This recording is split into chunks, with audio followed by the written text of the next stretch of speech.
Hey, what's up, Commander Squad? It's Dragon Master Rigo here, coming at you with another Magic the Gathering video. And today I'm going to be covering my entire deck list of my Dragons version 6. Now, this is not a CDH deck. I would put this in a bracket 3 to bracket 4 deck, just because there are a couple cards here that make this entire deck go crazy. And this is meant for sort of a semi-sweaty build to hopefully get you guys to win your next Commander game. As a disclaimer, every card in this deck is proxied, and while I do not believe that people with proxy should be playing it at a competitive game, I do believe that this game should be accessible to everybody, regardless of whatever financial bracket you're in. So that's why I am not opposed to proxies, and hopefully I will not get too much hate for doing such for my videos. I still go to my local game shop and I support, all the products that they sell, just not cards that I really want to build for my decks. But with that being said, let's get started with the video. Our commander is Scion of the Dragon. Now, what makes this the best commander for dragons, I believe, is its ability to tutor for any dragon and make this become a copy of that dragon. I know people like to play the Dragon as their main commander. I just think that this card is 1,000 times more versatile and 1,000 times more better to use, especially with its cheaper costs. The eminence ability of the Dragon isn't something that I think is viable in a commander game, at least the type of commander games that I play. So that's why we're going to go with this as our commander. And this is a Wooburg deck, which means we have access to every card in the game. And this is going to be our deck list. Link to the entire deck list will be down in the description below if you want to check it out. All right. So the first thing we're going to cover is our lands. Now, the first thing we're going to cover, like with any Magic deck, the very most important thing that you should be utilizing your deck abilities or utilizing your most thought into your deck is your lands and your mana base.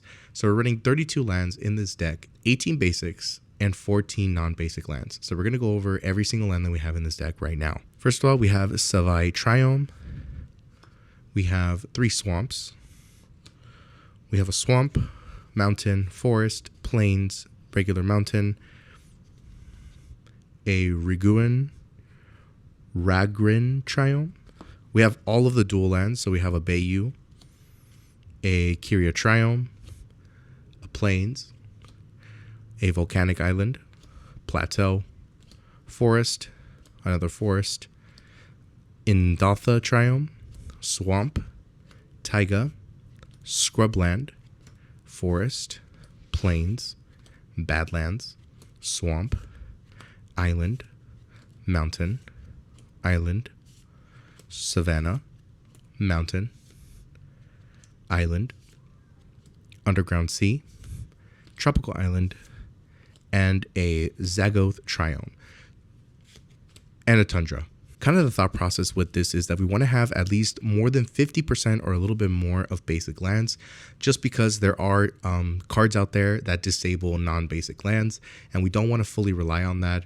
Plus, there's a bunch of cards that help us search for a certain type of land, which is a forest, an island, a mountain, a swamp. And because our tri-lands and our dual lands count as those land types, we can actually search for them as well.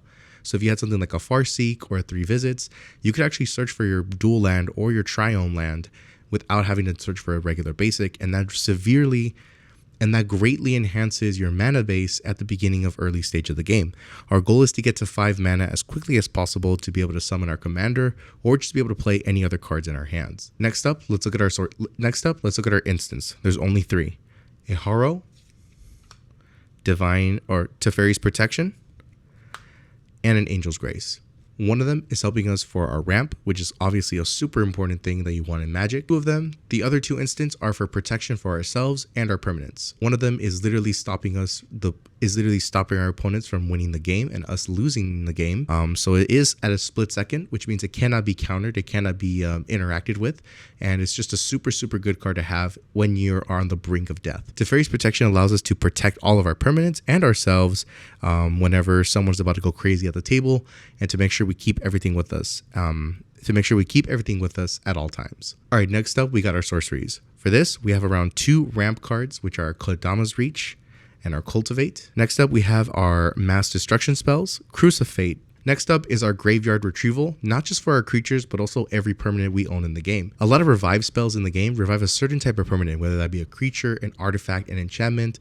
Well, this card does it all. I am, of course, talking about Eerie Ultimatum. Return any number of permanent cards with different names on them from your graveyard to the battlefield. Since this is a commander game and every card has a different name on it, this is a no-brainer, especially when you're trying to revive all your enchantments, artifacts, and creatures that were killed probably during an exile board wipe or some other way that they were targeted, right?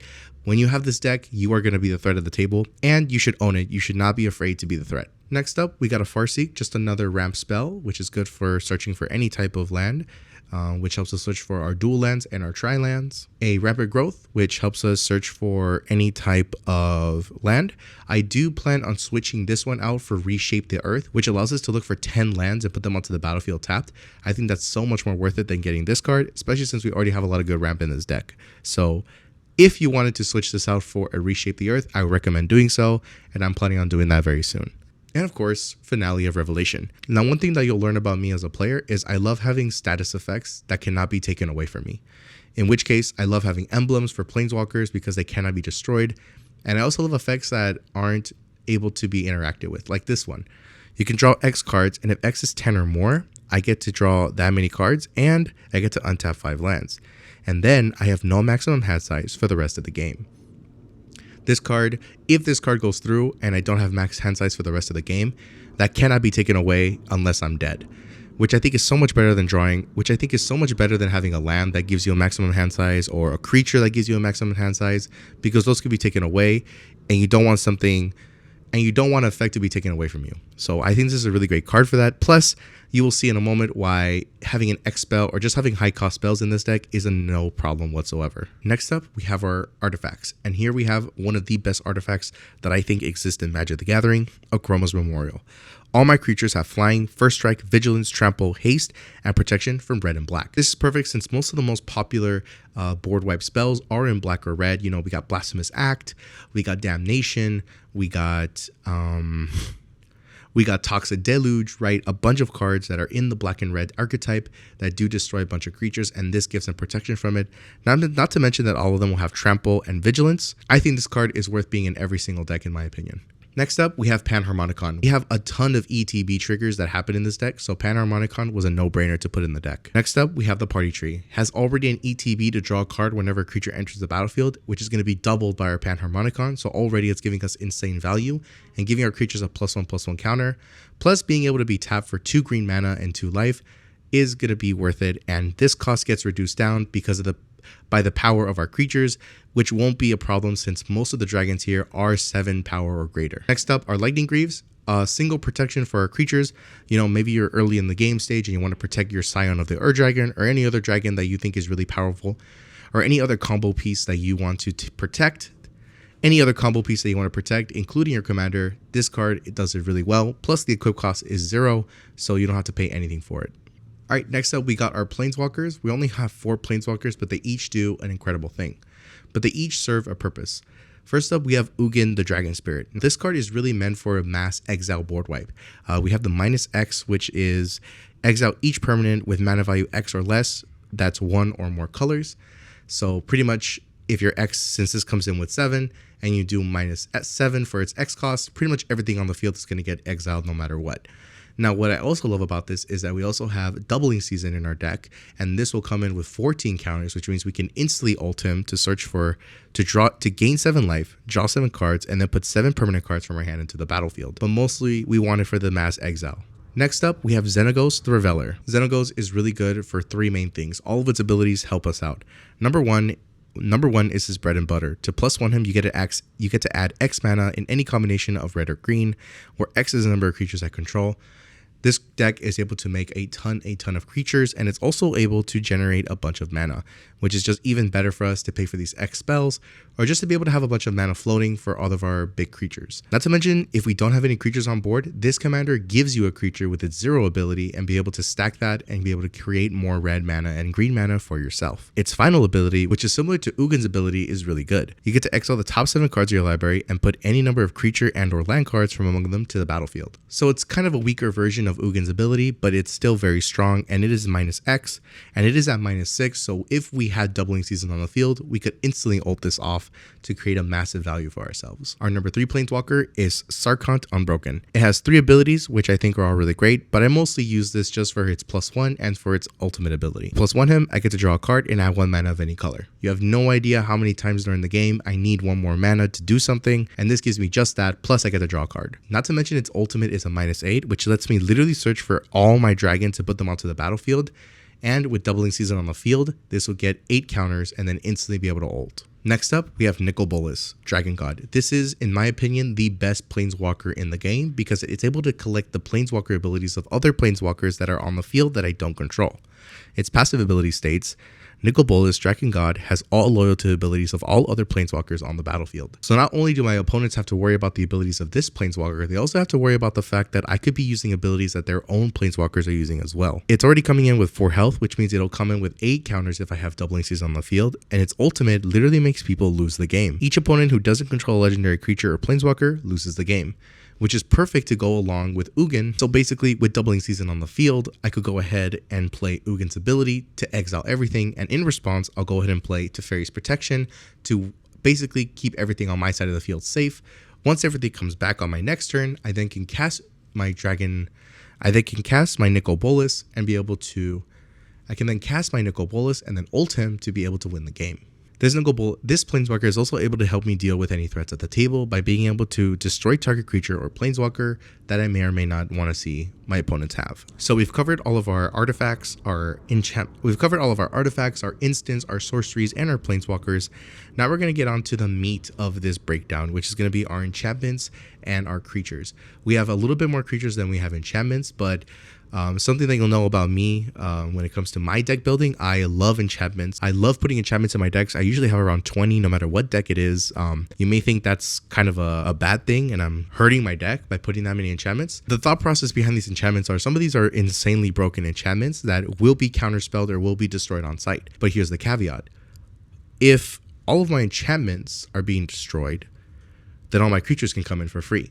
And vice versa. If they kill my creatures, my enchantments can come in. And either one of these creatures or enchantments are game enders for the game. I can either have a bunch of enchantments on the field and I'll be able to win the game, or I can have a bunch of creatures on the field and I'll be able to win the game. Not to mention that I'm already okay with being the threat at the table.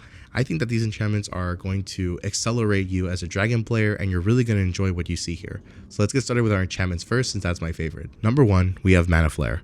It costs 3 mana, and whenever a player taps a land for mana, they get to add 1 more mana of that type to their mana pool.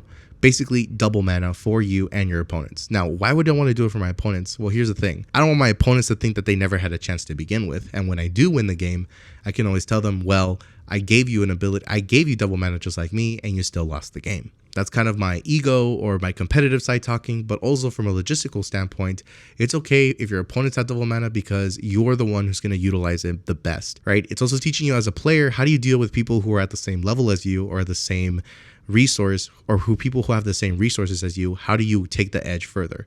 So I think it's really good for that aspect. Our next enchantment is Unnatural Growth. Enchantment that at the beginning of each combat doubles the power and toughness of all my creatures until end of turn. Need I say more? If I have an Ur Dragon on the field and I give him if my commander turns into the Ur Dragon and I give him a +1/+1 counter because of my Great Henge, he's going to come in with 20. He's going to come in as an 11/11, and then plus this doubling the power and toughness, it's a 22/22 dragon, which can automatically kill somebody if they don't have any flyers to protect them, and hit them with 22 commander damage. So instant win there, but just overall makes your dragons more threatening at the table and be able to take care of more issues. Number 3 is a pretty new addition to the deck, which is Draco Genesis. You may cast dragon spells without paying their mana cost. Not only can I pay for my commander without paying its mana cost, I can also pay for all the dragons on my field. I think this is really good. It's kind of like in Omniscience, but just for dragons. And if Omniscience get destroyed, then this will replace it and it'll still give us the same ability that we want. Well of Ideas. Part of our acceleration in this deck is being able to draw multiple cards per turn and be able to utilize the cards that we draw. If we have a bunch of mana but don't have any cards in our hand to use that mana for, then you're kind of just wasting the fact that you made a lot of mana, which is where this card comes in, which allows us to draw 3 cards on our turn, and all of our opponents get to draw 2 cards on their turn. Once again, bringing into that philosophy, if your opponents have the same sort of resource value as you do, how do you take it further, and how do you use your magic skills to be able to win the game. One of my favorite enchantments, Sunbird's Invocation, which literally allows us to basically get another card for free from our deck to the battlefield whenever we cast a spell, which is great. We love cheating out spells, and we love reducing the cost of our spells as well, and that's what this deck loves to do. So this is a great addition to the deck. Defense of the Heart. Let's say that your hand is just filled with nothing but 10 mana, 12 mana, 7 mana, 8 mana creatures, and you only have 4 mana. Well, this is going to help you accelerate yourself. Well, this is going to help you even out the playing field. If your opponents have 3 or more creatures at the beginning of your upkeep, you get to look for 2 creatures, any 2 creatures in your deck, and put them onto the battlefield. This brings a ton of possibilities for you, and it really allows you to be flexible with what do you need in that moment in the game to be able to not only be ahead of your opponents, but also be able to diminish them as well. There's a bunch of cards in here that destroy stuff, and there's even 2-piece combos. There's 2-card combos in here that could go infinite and win the game. Divine Presence. This is a defensive enchantment that I have for myself, and also be able to carry out the game a little bit longer if you don't want to win that quickly. What it basically does is that any source of damage that would deal 4 or more damage to a creature or player, it gets reduced down to 3 instead. So that's any type of damage. It could be from an effect, it could be from an attack, and not just from me, but from all players at the table and all creatures on the table as well, no matter what. It's actually pretty good for a political battle. If you're trying to play politics, this deck can really do well with that. And offering this card up to protect somebody while they be able to give you some resources or not hit you for a while during the game is really worth it. I have already mentioned this while talking about my Planeswalkers, but we do have Doubling Season on the field. Doubles the counters of all my creatures, doubles the counters of any type of counter, and doubles the tokens. We do create a lot of tokens in this deck, so the more the merrier, right? One of my favorites that I just recently added, Legion Loyalty, 8 mana spell that says all creatures I control have Myriad. Now what Myriad basically is that when you attack, for each opponent, you'll make a copy of that creature for that opponent. Now, since there's a bunch of legendary creatures in this deck, that won't really matter, but there are some exceptions that allow us to keep those creatures, which we'll cover when we get to our creature section. But this is just really great. It's overall as a deck. Once again, ETB triggers will trigger when those tokens come in, even if they die immediately. And it's okay if our legendary creatures die, because a lot of our legendary creatures have ETB triggers, which will trigger from this happening, since they will spawn in as tokens. And tokens coming into the battlefield do trigger ETB triggers, even if they're going to be immediately sacrificed. Virtue of Strength. Here's where we get into sort of the craziness of this deck. This enchantment allows me to, whenever I tap a basic land for mana, it produces 3 times as much mana. So basically triple mana on the battlefield. That is an insane advantage to give yourself. And once again, that's why I said we wanted 50%. We wanted at least 50% or more as basic lands, because this only targets basic lands for triple mana. Here we have our Guardian Project. Basically, I get to draw a card every single time I cast a creature, since they're all different names from each other. This is a commander deck. With Panharmonicon on the field, I'm essentially drawing 2 cards. So doubling the ETB triggers once again, and always being able to draw a card when a dragon enters the battlefield is going to be utilizing, as I said, we want to be able to draw cards with the amount of mana that we're generating. Miara's Wake, another mana doubler. This allows us to, whenever we tap a land, whenever I tap a land, I generate another mana of that color to my mana pool. So once again, utilizing the double mana and being able to be more efficient with our lands is going to help us accelerate ourselves into the game. Here we have one of the biggest threats at my deck, which is our Omniscience, which allows us to cast any spell from my hand without paying its mana cost. This is one of my favorite cards. I love playing this card. People get audible groans and, just look at me like I'm the threat at the table as soon as they see this on the battlefield. And I am enemy number 1 with this, but, it is fair, especially with all the BS that this deck can do. And since now I added Draco Genesis, now people have to worry, okay, do I want to counterspell that, or do I want to wait until we cast this spell instead? So just more stuff for your opponents to worry about, which will dismount them and, not make them play clearly. Not only is this game a strategic game, this is also a mental game. So you really want to get into their heads of, oh, am I going to play this card, or am I going to play that card? I love playing Omniscience. Here we have our next enchantment, Warstorm Surge. It's a red enchantment that allows us to, whenever a creature enters the battlefield under my control, it deals damage to its power to any target. This is a really, really good game changer for us. This is basically going to end the game. You're basically going to win the game here. If Legion Loyalty is on the field and I play Warstorm Surge, whenever I go into the battle phase, I'm going to create 3 more copies of every single creature I control. And when those copies are made, Warstorm Surge will trigger, as it doesn't specifically target non-token creatures, which means any creature entering the battlefield will trigger the effect. if I have an Dragon on the field and I use Myriad on it, it's going to create 30 damage essentially right off the bat before any damage goes through from attacking, right? And that's just the Dragon, right? I'm talking about other creatures in this deck that are 5, 6, 8, 7 power in total, right? That's a lot of damage coming at you just from these two enchantments alone, and I haven't even attacked you, right? So it's already a really powerful enchantment, which goes really well with a bunch of ETB triggers. Not to mention I have Doubling Season on the field, so if there's 3 opponents, I'm making 6 copies of their Dragon, and that's 60 damage coming at somebody, so they're already dead. As if the damage wasn't already crazy in this deck. Next up, we have Fiery Emancipation, which allows us to triple the amount of damage we deal to any player, creature, or permanent. So as I said before, if I have an Dragon on the field with Myriad and with Warstorm Surge on the field, I'm essentially doing 30 damage per copy of the Dragon, and if I have Doubling Season, that's 60 in total. Then we triple that to 180. So it's 180 damage hitting someone in the face if you choose to target a player, which is already insane as it is. For my life gain deck, people, if you have over 100 life, you're not safe with this deck. Next up, we have Bower Passage. One of the challenges of playing a flying deck is the fact that you have to worry about people who have flyers as well. Well, this card solves that problem. Creatures with flying can't block creatures that control. So even if they have flying, the flyers will go fly over them.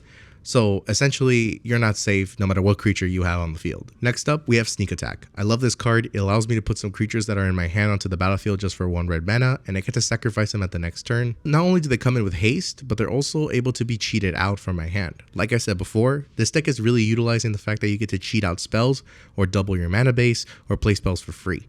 So this is just adding more to the flame.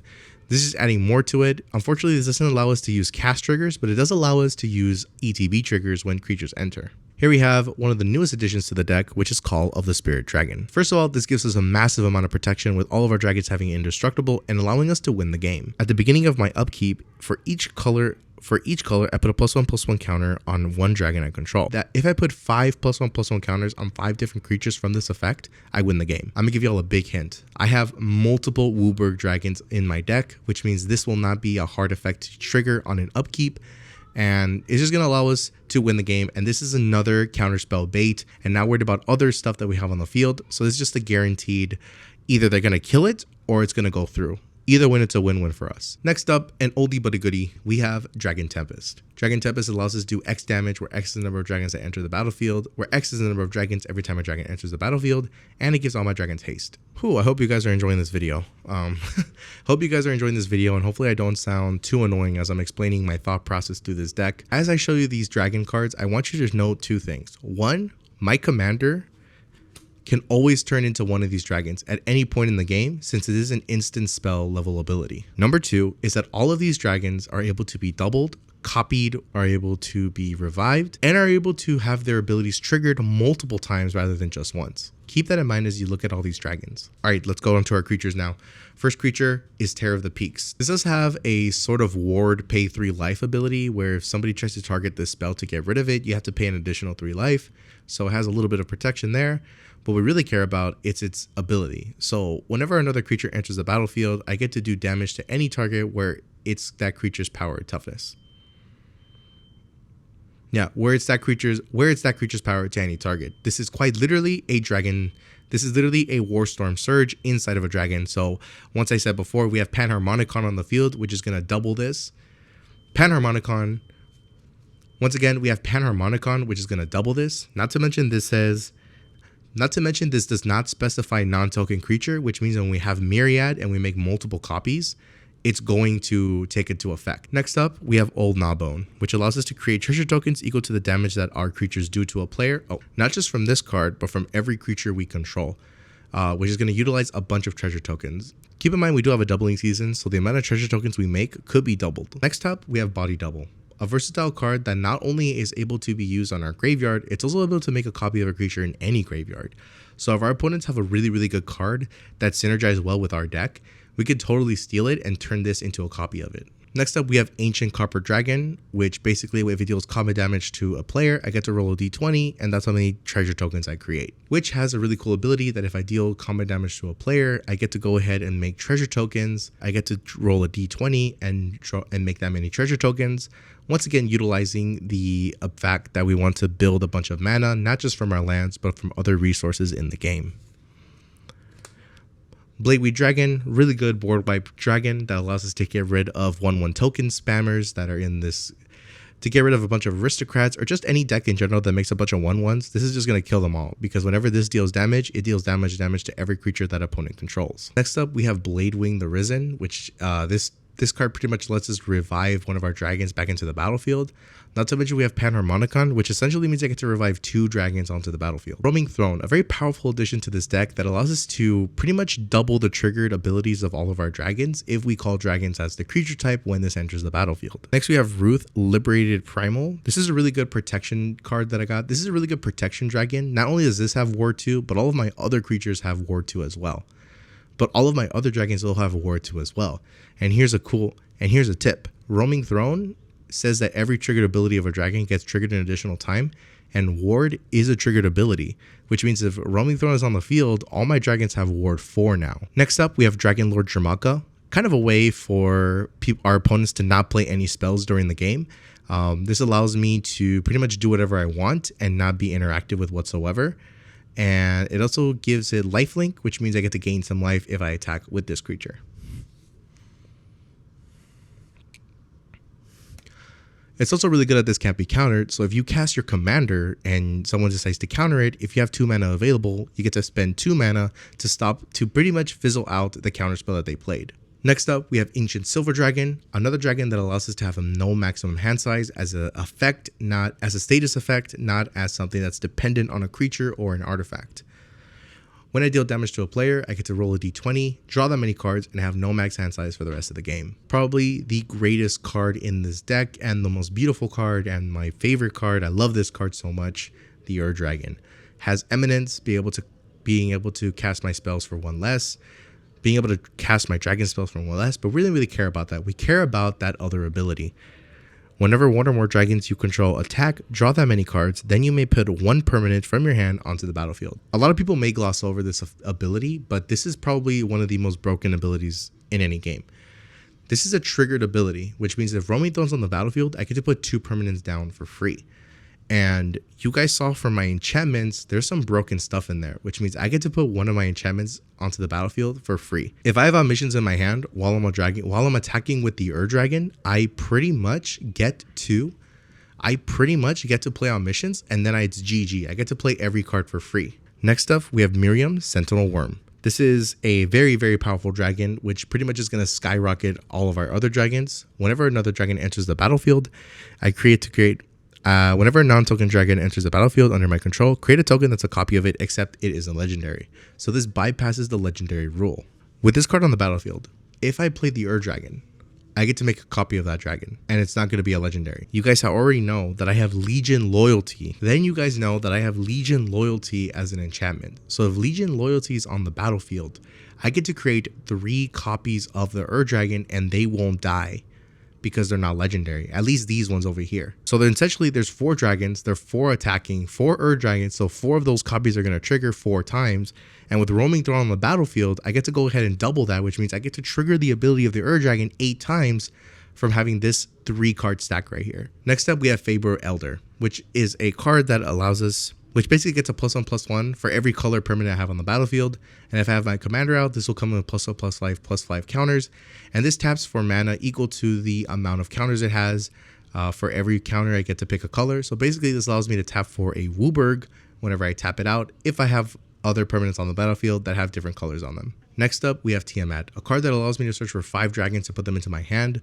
Really great card whenever you're in a pinch, right? Let's say you need to find a certain dragons for certain situations, right? This allows you to go search for them and put them into your hand.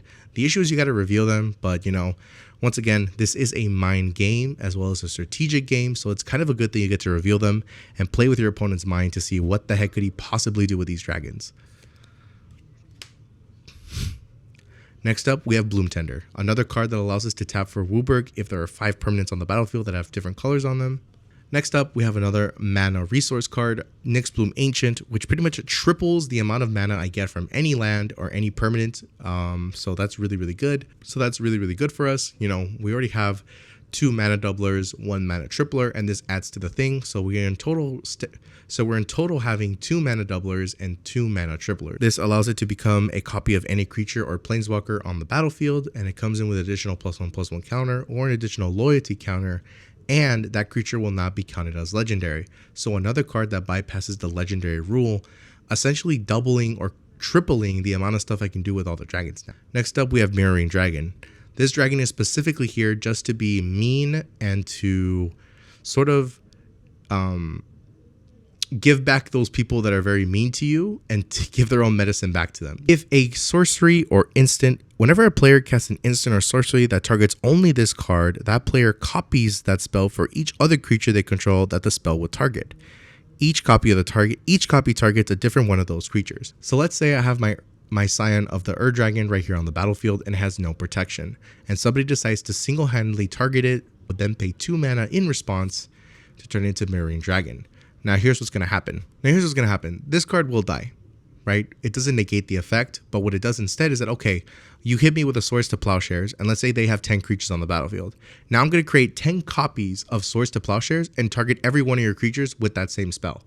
Essentially, you kill one of my creatures, I'm going to kill everything on your board, basically. Really only use this card if it's somebody who is deliberately trying to give you a bad time, or it's just somebody who has a bunch of 1/1s tokens, like a million. They say they have infinite 1/1 tokens and they decide to destroy target creature. You basically are destroying the entire army just with this card. So pretty awesome card. I love this dragon for defensive purposes. I come from a Yu-Gi-Oh background, so this is kind of like a mirror force for me, and I love it. Next up, we have Cloth Unravel Ancient, which basically allows us to have a massive amount of mana. Whenever this creature attacks, I get X mana of any combination of colors, where X is the total number of attacking creatures. Spend this mana only to cast spells. Until end of turn, you don't lose mana as steps or phases end. So pretty much, I get to keep all the mana that I get from this card, and I get to use it to cast all my spells. So it's also mana of any combination. Not to mention we have Myriad, which allows us to make more creatures and more copies of this card, which means that it's going to be a triple effect and triple creatures with triple mana. It gets crazy, right? Because you guys can see the pattern here. Next up, we have Dragon Mage. For those people that have infinite cards in their hand, let's say we have a blue player that's always drawing like 30 cards in their hand. You know, no one's allowed to have a bigger hand than us. And this pretty much if I hit anybody with this card, everybody's going to discard their hand and draw 7 new cards. So basically Wheel of Fortune in a dragon. It's awesome. I love it. Next up, we have Scourge of Alask. This is our game ender card. This is one of our game enders right here. This does, whenever this card enters or whenever another creature enters the battlefield, I deal X damage to any target, where X is the number of dragons I control. You're going to see in a moment how this card can pretty much win you the game. It's a better version of Warstorm Surge because it kind of goes exponential. If I have 3 creatures on the battlefield and I make 5 more creatures, that means I'm doing 3 plus 4 plus 5 plus 6 plus 7 plus 8 damage every time one of those creatures enters, because it's a ramping up X damage spell. Because it's a ramping up X damage ability. Plus it's an enter the battlefield ability, which is also going to be doubled by our Panharmonicon. Next up, we have our Taka World Render. Pretty awesome card. I love it a lot. It basically gives all my dragons double strike, which is, you know, you want to double strike, right? Hit somebody for commander lethal. It's totally worth it. Let's say somebody else is playing dragons, right? And you want to be the only dragon stomper. This is where this card comes in. It gives all my dragons haste, and it gains control of all dragons on the battlefield. What more could you possibly want from a dragon card? You're probably wondering, Dragon Master Rigo, I haven't seen a lot of graveyard recursion. What's going on with that? Well, this is where this card comes in. Once I hit somebody for damage with this card, I get to go ahead and roll a d20. So if I roll the 20, I get to pick a bunch of cards until the total mana value comes up to 20 and put them onto my battlefield. This is a very flexible card. Once again, I love flexibility. I don't like being tied just down to one graveyard. I like having all my options open so that people are afraid of losing their losing their creatures as well, because now they're thinking in the back of their head, wait a second, this guy could potentially put my most powerful creature on his side of the battlefield because it died. Once again, this is a mind game as well as a strategic game. So giving yourself a bunch of options and a bunch of flexibility is a double win for you, because it gives you a bunch of possibilities and it makes your opponents guessing. Next up, we have Magma War Marker. it basically allows us to have it basically doubles the power and toughness of our dragons before we go into combat. Next up, we have Scion of Draco, a really awesome card that gives abilities to my dragons depending on their colors. Each creature has vigilance if it's white, hexproof if it's blue, lifelink if it's black, first strike if it's red, and trample if it's green. So awesome card to have for my Wooburg dragons, and it just gives abilities to all of them that my opponents may not be keeping track of when they see it enter the battlefield. Next up, we have Otaka Hairkite, which is a dragon. Whenever a dragon I control attacks, create a 6/6 red dragon creature token with flying. We love making, this whole time I'm talking about doubling my tokens, so why not get a dragon that literally doubles the tokens that I have on the battlefield? Here we have our Hellkite Charger, which has a built-in aggravated assault in its kit. I pay 7 mana and get to start a brand new combat phase. I basically get to pay 7 mana and start a brand new combat phase, which is awesome. Which basically gets to give me an infinite amount of combat phases, assuming I have Ancient Copper Dragon on the field, since I get to make a bunch of treasure tokens every time I attack. So it's worth it.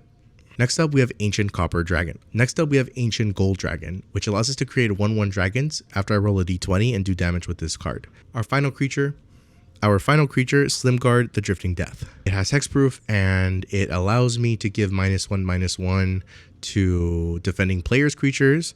So whenever this card attacks, so basically all those 1/1 tokens are going to instantly die while this card is attacking, which is awesome. So you guys have seen the entire list, and before we go, I'm going to give you a couple of awesome combos that you can run if you play this deck that are pretty much going to end the game for your opponents, and it's all based off just the commander.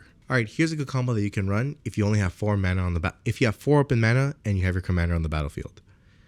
If he's able to attack, you go ahead and turn Scion of Ur-Dragon into, you pay 2 mana to turn Scion of Ur-Dragon into Ancient Gold Dragon.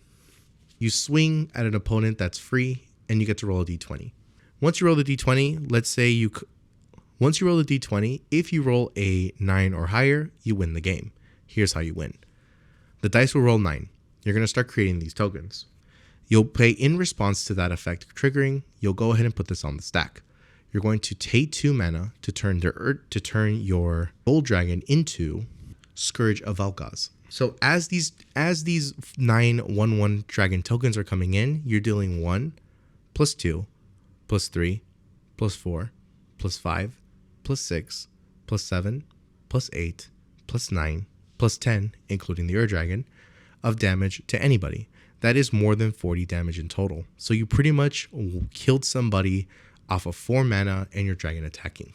Here's a cool infinite combo that you can do in the deck. Here's a cool infinite combo that you can run. The only 2 creatures you need for this combo to work are Hellkite Charger and Old Gnawbone. You'll go ahead and swing with both dragons at an open player. You'll generate 12 treasure tokens since you did 12 damage. Get 12 treasure tokens. Pay 7 out of the 12 to untap them, generating an extra 5 mana, and you'll repeat this process infinitely until you kill an opponent who is not able to block you. This combo goes even crazier.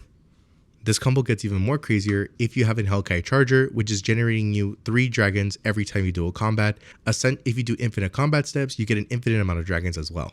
There are probably more than 100 ways you can combo with this deck that I know of. But I am a true advocate of people learning for themselves and being able to critically think.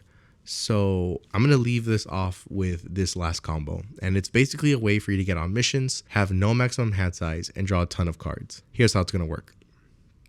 You're going to pay 2 mana to turn your dragon into the Ur-Dragon. This combo also assumes that you have omniscience in your hand. Go ahead and swing with your Ur-Dragon. On attack, you'll get to draw a card and put 1 permanent to the battlefield for free, which is our omniscience. Then we'll pay 2 mana in response to the Ur-Dragon attacking and turn it into Ancient Silver Dragon. It'll deal damage to an opponent for 8 and I get to roll a d20. Let's say I rolled a 7 and I draw 7 new cards. I will have no maximum hand size for the rest of the game, and I have drawn 7 cards, and all those 7 cards I get to play for free because omniscience is on the field. If you have an additional 2 mana, this combo gets even better. You have 2 options. You get to turn this into Dragon Lord Jamoka to stop your opponents from playing any spells that interact with what you're about to do. or you turn him into Miram, which will make a copy of any non-dragon. And assuming you have 7 cards, there's going to be at least a couple dragons in your hand, which means every time you put them on the battlefield, you're going to make multiple copies of them. It's important that you realize that your commander is very powerful. It's able to turn into multiple dragons and also be able to have multiple effects happen in a single turn. This is where the secret of Scion becomes prevalent. Being able to pay 2 mana to turn this dragon into anything in response to an effect or an ability is a game changer and really allows a versatile and unique way of playing the game. But guys, that's going to be it for this video, breaking down my Scion of the Dragon build, my Dragons version 6. There is one more thing that I forgot to mention. I am planning on taking out a land and putting in Astral Dragon, which makes 2 copies, which when it enters, it makes a copy of 2 non-creature permanents, that being all of my enchantments or artifacts, which basically doubles the effect of one of my enchantments or artifacts, and they become 3/3 dragons as well, which can be further multiplied by Miram or doubling season, and kind of create an infinite combo in and of itself. But yeah, that's pretty much the only update you'll see in that deck list as a foreclosure. I spent a long time playing Magic, right? This is like, I think, my 3rd year playing Magic the Gathering. No, I started in 2020. So it's been 6 years. I've been playing Magic for 6 years, which is kind of crazy to think about. Yeah, that's just a crazy concept for me to think about. And I've come a long way. If you see how this deck was as version 1, it was really bad. I learned a lot through some traumatizing experiences, right? I've had my entire graveyard exiled and then my ramp counterspelled. I've had my lands destroyed. I've been through quite a bit, right? So it really is nice to kind of just explain all my thought process and kind of show that I have grown as a player when I explain these things to you guys. And I also love to hear your thoughts and opinions as well. So don't be afraid to share them down below. If you don't agree with some of the cards in here, I'd love to, chat, or even maybe you have more experience as a Magic the Gathering player than I do, right? I'm not the perfect Magic player. This isn't the perfect dragon deck, but this is kind of what I've built, and hopefully this helps people build their dragon decks. But yeah, if you guys made it to the end of this video, thank you so much for watching. Please make sure to leave down a comment below of your thoughts of this deck, and make sure to hit that like button for the algorithm. Hate comments are also approved, as that also helps the algorithm as well. If you guys enjoyed this breakdown, be sure to go ahead and give the video a like. Make sure to hit the subscribe button and turn on post notifications. Let me know what dragon you use as a commander, and I'll see y'all in the next video. It's Dragon Master Rigo signing off. Have a great Magic day, guys.